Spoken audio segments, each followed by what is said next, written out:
Tu vas partir en vacances et tu ne sais pas comment protéger tes cheveux. Aujourd'hui, je t'explique tout pour faire en sorte que tes cheveux ne s'abîment pas, ne verdissent pas et ne soient pas abîmés par les UVA et les UVB au niveau du soleil.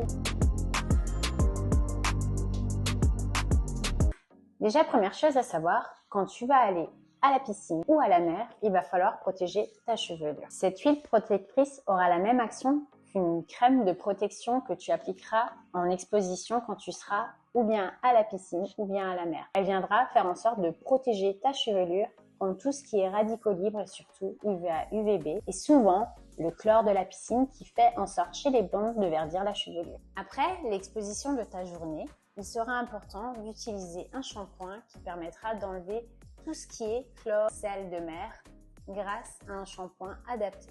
L'idéal aussi de ce shampoing, c'est le côté mentholé. Il viendra apaiser si tu as eu tout ce qui est coup de soleil au niveau de ton cuir chevelu. Ensuite, une fois que tu auras lavé ton cheveu, tu essoreras la fibre capillaire et tu viendras appliquer ce masque. L'avantage de ce masque, c'est que tu pourras l'appliquer de la racine, longueur et pointe. Tu auras le côté mentholé qui apaisera ton cuir chevelu au niveau de tout ce qui peut être coup de soleil ou tout ce qui est tiraillement que tu pourras avoir en fin de journée en termes de sensation au niveau de ton cuir chevelu. De plus, le masque viendra réhydrater ta chevelure après l'exposition du soleil.